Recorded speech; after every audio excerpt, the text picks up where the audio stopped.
베드로전서는 박해를 받고 있던 그리스도인들을 위로하고 격려하기 위해 쓰여졌습니다. 종교에 관대했던 로마가 네로 황제 때부터는 기독교를 박해하기 시작했고, 당시에 그 생명이 위급한 처지에 있던 성도들의 겪는 그 고난과 고통 속에서도 여전히 끝까지 인내하며 산 소망을 가질 것을 베드로전서는 권면하고 있습니다. 그리하여서 저자인 베드로는 성도들에게 예수로 말미암은 산 소망을 가지고 도리어 기쁜 마음으로 고난 중에 인내할 것을 권하고, 여전히 성도의 의무와 그 경건한 삶에 대해서 우리에게 알려주고 있습니다. 오늘 우리가 읽은 이 3장은 부부관계에 대해서 이야기하고 있습니다. 부부관계는 항상 하나님 앞에 있는 관계입니다. 사람이나 문화나 또 사회적 특성 앞에 있기 전에 우선적으로는 하나님과의 관계, 영적 진리 위에 세워진 관계라는 것입니다. 그 영적 진리는 바로 부부는 하나님이 짝지어 주셨다는 것을 이야기하고 있습니다. 마가복음 10장 6절 말씀입니다. 창조 때로부터 사람을 남자와 여자로 지으셨으니 이러므로 사람이 그 부모를 떠나서 그 둘이 한 몸이 될지니라. 이러한즉 이제 둘이 아니요 한 몸이니 그러므로 하나님이 짝지어 주신 것을 사람이 나누지 못할지니라 하시더라. 아멘. 두 사람이 부부가 된 것은 하나님의 의지라는 것을 이야기하고 있습니다. 그러나 우리는 우리 부부된 것을 사람의 선택 또는 사람의 생각이라는 그 세상의 목소리에 귀를 기울일 때가 많다는 것입니다. 하지만 그 이야기는 거짓말이라고 하는 것입니다. 바로 사단의 거짓말입니다. 사단은 인류 역사 내내 하나님의 작품인 결혼을 인간의 작품으로 격화시키려고 온갖 속임수를 써왔다는 것입니다. 사단은 인류 역사 내내 하나님의 의지로 성립된 이 결혼을 인간의 선택이라고, 그리고 인간의 방법으로 이 결혼을 유지할 수 있다고 계속해서 이야기하고 있습니다. 그리고 바로 사단의 그 속임수에 넘어간 이 세상이 결혼을 진화의 산물이라고 그렇게 여기곤 했다는 것입니다. 결혼은 진화의 산물이라고 하는 이 주장이 전통적인 가정의 일푸일처제를 벗어나 동거 문화의 긍정적인 마음을 갖게 하고, 여러 명의 아내 혹은 여러 명의 남편을 두거나 동성끼리의 결혼, 심지어 동물이나 사람 모양의 인형과의 그 결혼까지도 합법화라는 그 요구를 이제 하고 있다는 것입니다.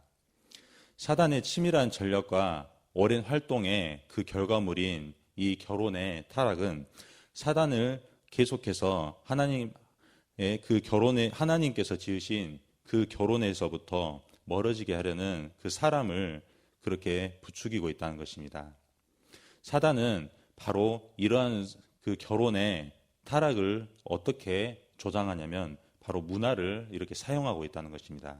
특별히 주목해야 될 것은 문화 막시즘이라는 표현을 우리가 알아야 될 것입니다. 문화 막시즘이라는 운동은 러시아의 사회주의 혁명 자체가 세계화에 실패된 원인을 바로 기독교 때문이라고 진단했다고 합니다. 그리고 그 기독교 때문에 이 실패한 사회주의 혁명이 성공하기 위해서는 성경적인 가정을 파괴해야 된다는 그 마음을 가지고 이 문화 막시즘이 시작됐다는 것입니다. 그리고 그 영향으로 1968년도에서는 프랑스에서 시작된 68혁명이라고 이 하는 혁명들에서 그 구호를 외치고 있는데, 당시 그 혁명의 주체였던 젊은이들은 자신들의 삶을 억압하는 모든 것들로부터 저항을 외쳤다는 것입니다. 모든 억압에서 벗어나자는 그 구호에는 자유로운 성관계를 그 권리로 보장하라는 내용도 포함되어 있습니다. 그리고 또한 1970년도에 성정치학이라는 책으로 미국의 자신의 이름을 알렸던 케이트 말렛이 그 주도하는 모임에서는 하나님을 대적하는 그 주장을 구호로 외침으로써 가정으로부터의 해방, 그 여성을 억압하려는 그 가정을 해체하자는 그 주장을 이렇게 외쳤다는 것인데, 그 수단과 방법으로는 난교와 호색과 매춘과 그 동성애를 주장하는 그 모임이었다고 하는 것입니다. 문화 막시즘은 사실상 마르크스주의의 그 정신이라고 볼 수 있습니다. 사회적 평등을 추구하는 그 마르크스의 사상은 실상 억압에 대한 해방이었으며 그 방법은 하나님을 대적하는 반기독교인의 삶을 주장하고 있었다는 것입니다. 하나님에 대한 증오를 추진력 삼아서 해방을 추구하는 사상이라고 하는 것입니다. 결국 문화 막시즘은 하나님에 대한 그 증오 때문에 결혼은 인간의 선택과 의지라는 것을 우리에게 계속해서 이야기하고 있고, 이제 성경이 말하는 일부일체의 결혼은 성적 자유와 결정권을 억압하는 유통기한이 지난 낡은 생각이라고 계속해서 주장을 합니다. 이러한 기독교 신앙을 부숴버리고 진정한 자유와 자기 결정권을 가진 인간으로 진보하자는 그 주장을 계속해서 이야기하고 있습니다. 그러나 그것은 진보로 가는 길이 아니라 멸망으로 가는 길이라는 것입니다. 이것은 역사의 주관자이신 하나님의 진노와 심판을 초래하는 것입니다. 창세기 6장 1절 말씀입니다. 사람이 땅 위에 번성하기 시작할 때에 그들에게서 딸들이 나니 하나님의 아들들이 사람의 딸들의 아름다움을 보고 자기들이 좋아하는 모든 여자를 아내로 삼는지라.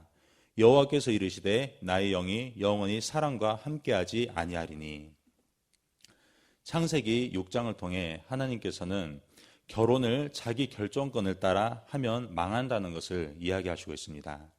결혼은 하나님의 은혜 속에 있어야 된다는 것입니다. 이는 부부 관계는 계속해서 영적인 것이라고, 영적인 그 정신에 따라서 계속해서 유지되어야 됨을 이야기하고 있습니다. 부부 관계가 부부 관계의 그 밀도를 만들어내는 것이 아니라 하나님과의 은혜의 관계가 부부 관계의 그 밀도와 깊이를 만들어내다는 것입니다. 하나님의 은혜가 없는 부부 관계는 각자의 소견대로 살아갑니다. 그 결과 가정 내에서 부부 관계 사이에서 육적인 욕망만 득실된다는 것을 이야기하고 있습니다. 갈라디아서 5장 19절 말씀입니다. 육체의 일은 분명하니 곧 음행과 더러운 것과 허색과 우상숭배와 주술과 원수 맺는 것과 분쟁과 시기와 분냉과 당 짓는 것과 분열함과 이단과 투기와 술 취함과 방탕함과 또 그와 같은 것들이라. 이러한 부부관계의 어려움 속에서 육적 욕망만 등실될 수밖에 없는 사람의 실력 안에서 우리는 어떻게 부부관계를 회복할 수 있는 것입니까? 그 방법을 성경에서는 이야기하고 있습니다. 말라기 2장 15절 말씀입니다. 그에게는 영이 충만하였으나 오직 하나를 만들지 아니하셨느냐? 어찌하여 하나만 만드셨느냐?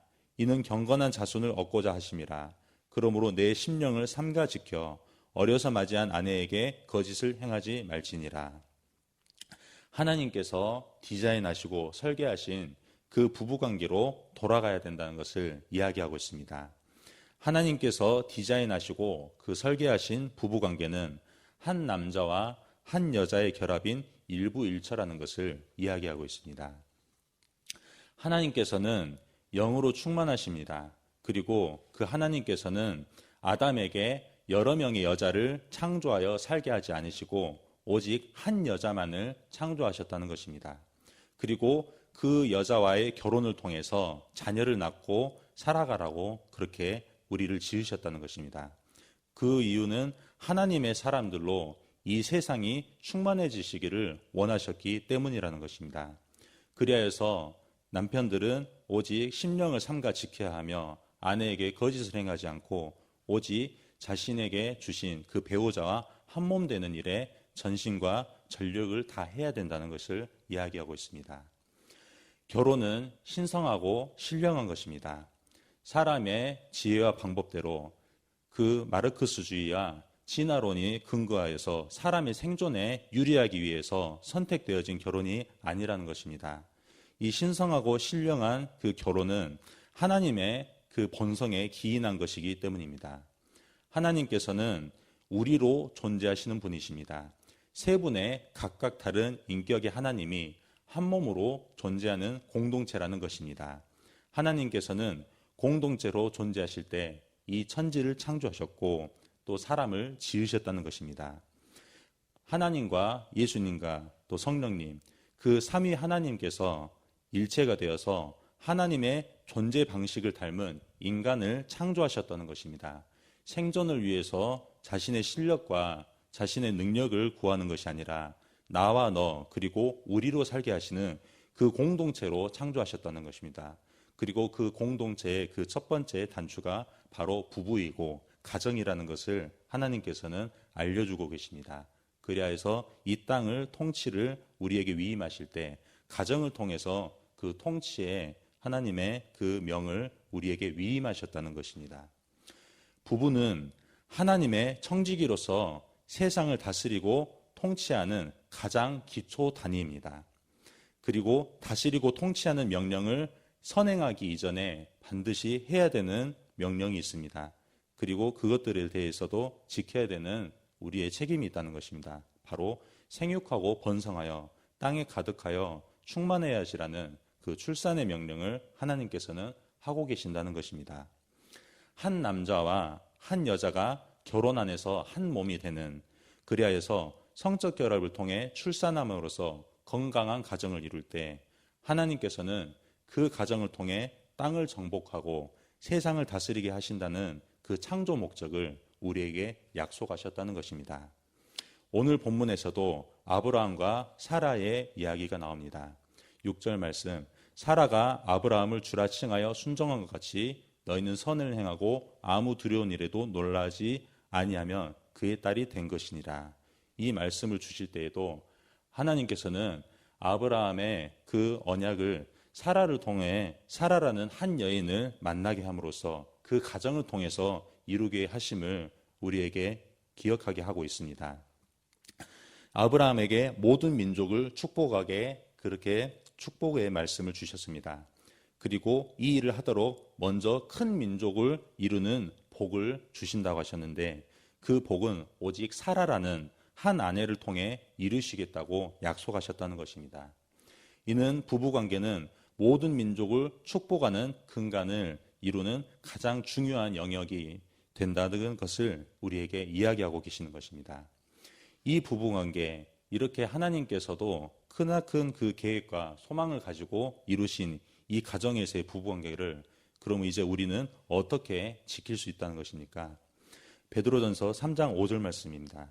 전에 하나님께 소망을 두었던 거룩한 부녀들도 이와 같이 자기 남편에게 순종함으로 자기를 단장하였나니, 아내들이 하나님께 소망을 두고 그 하나님께 바라보는 일에 집중을 했다는 것입니다. 하나님의 말씀을 듣는 일에 실패하면 창세 때 하나님께서 그 먹지 말아한 그 선악과를 먹음으로써 결국에는 실패하고 말았던 그 아담과 하와의 그 관계에서 벗어나서 사람을 보고 세상을 보고 외모를 보고 그 내 주변에서 일어나는 그 현상에만 내가 눈길을 끌었던 그러한 삶을 살았던 아내들이 있었다면 이제 다시 하나님의 말씀을 듣는 일, 그리하여서 하나님을 바라보는 일에 실패치 아니하는 그 순종의 삶을 살 때 바로 부부관계가 회복되는 그 시작이 일어난다는 것입니다. 남편들 역시 마찬가지입니다. 7절 말씀입니다. 남편들아, 이와 같이 지식을 따라 너희 아내와 동거하고 그를 더 연약한 그릇이요 또 생명의 은혜를 함께 이어받을 자로 알아 귀히 여기라. 이는 너희 기도가 막히지 아니하게 하려 함이니라. 남편들 역시 자신에게 주신 그 남편의 사명과 아내를 보호하는, 그래야 가정을 지키는 그 역할을 하기 위해서는 기도가 막히지 않게 해야 된다는 것을 이야기하고 있습니다. 남자에게 있어서 기도는 삶을 살아가는 핵심 역량입니다. 세상에서 말하는 남자의 힘과 능력과 지혜와 명철과 또 상황과 환경과 관계에서 나오는 힘이 가정을 지키는 것이 아니라 다만 하나님 앞에 잠잠히 나아가서 그 상한 심령을 내어놓고 기도할 때 하나님께서 가정을 지켜주는 그 지혜와 힘과 능력을 주신다고 이야기하는 것입니다. 가정을 세우신 하나님, 그리고 남편과 아내의 역할을 지으신 하나님과의 관계, 그 하나님이 하신 일을 기도하면서 우리가 기억하며 살아야 된다는 것입니다. 하나님께서 나를 위해서 그리고 우리를 위해서 하신 일을 생각하게 하신다는 것을 기도를 통해서 우리가 할 수 있다는 것을 이야기하고 있습니다. 하나님께서 우리를 향해서 하신 그 일들을 기억할 때 우리는 가정을 지키면서 살아갈 수 있다는 것입니다. 하나님께서 우리를 위해서 하신 가장 주된 일은 인내와 용서입니다. 인내는 상대방에 대한 나의 역할, 아내에 대한 남편의 역할을 계속하는 것이고, 용서는 남편에 대한 그 아내의 역할을 포기하지 않는다는 것을 말합니다. 살아갈 때 마음이 상하고 감정이 상할 때가 있습니다. 하나님께서 지으신 그 가정의 창조 목적을 잊어버린 채 나의 괴로움에 빠져 있을 그런 상황 속에서도 다시 한번 하나님께서 남편과 아내, 나에게 행하신 인내와 용서를 생각한다면 상대방에 대한 인내와 그 용서의 역할을 우리가 계속해서 할 수 있다는 것입니다. 남편의 인생 그리고 아내의 인생에서 하나님께서는 인내와 용서의 두 기둥으로 그 삶을 지탱하고 계십니다. 우리의 마음을 지키신다는 것입니다. 그래서 우리는 아내와 남편과의 관계 속에서 어떠한 문제를 만날 때 나의 생각 그리고 그 사람의 생각에 빠지지 아니하고 하나님을 생각하면서 이 문제를 가지고 기도를 할 수 있다는 것입니다. 나의 한계로는 아내에게 이 정도밖에 못합니다. 혹은 나의 한계로서는 남편에게 이 정도밖에 하지 못합니다. 하지만 나를 지으시고 또 상대방을 지으신 하나님께서는 이런 저를 통해서 어떻게 일하실 건가요? 이런 어려움 속에서도 어떻게 살아가게 하실 건가요? 이 질문으로부터 우리의 기도가 시작되어야 한다는 것입니다. 이 질문을 하는 성령 충만한 남편과 아내는 한계 속에서도 살아갈 수 있습니다. 오늘이라는 현실과 남편과 아내로서 살아야 되는 나의 역할과 책임을 다 할 수 있다는 것입니다. 그러므로 남편 되는 모든 성도님들께서는 하나님께 가르쳐 주신 이 말씀을 통해서 기도하는 삶을 다시금 시작해야 되겠다는 것을 이야기하고 있습니다. 시편 126편 1절 말씀을 짓고 오늘의 말씀을 마무리하겠습니다.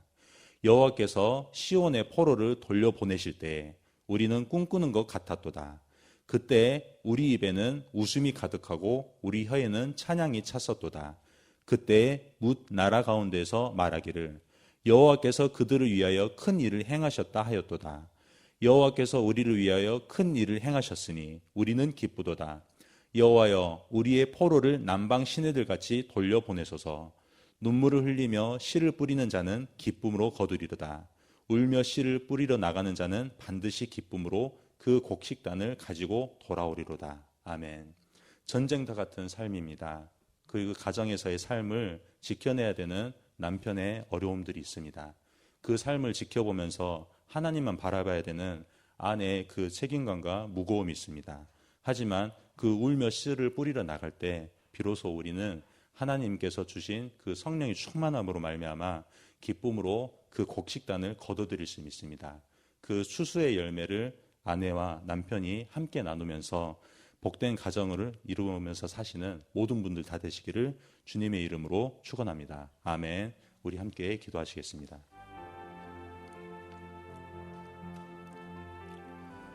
오늘 새벽에 주신 말씀을 묵상하면서 기도하시겠습니다. 유치부를 위해서 기도합니다. 유치부 아이들을 섬기는 교사 순장들을 위해서, 유치부 한 명 한 명을 위해서 기도합니다. 제천마을을 위해서 기도할 때 마을장 되시는 장로님과 순장, 순원분들을 위해서 기도하시겠습니다. 샤인코스를 위해서 게스트와 섬김인분들을 위해서 기도하시고, 담임 목사님의 가정과 건강과 성령 충만함을 위해서 기도할 때 성령님의 음성에 민감하여 항상 주님과 동행하는 삶을 살아가도록 함께 기도하시기 바랍니다. 대통령과 나라와 민족을 위해서 해외 선교하시는 임순택 선교사님, 튀르키예에서 사역하십니다. 농어촌 선교 및 도시개척 김문실 목사님, 화순수리교회에서 심호하십니다. 광신대학교를 위해서 교회들이 광신대를 위해 기도하며 후원하도록 함께 기도하시겠습니다.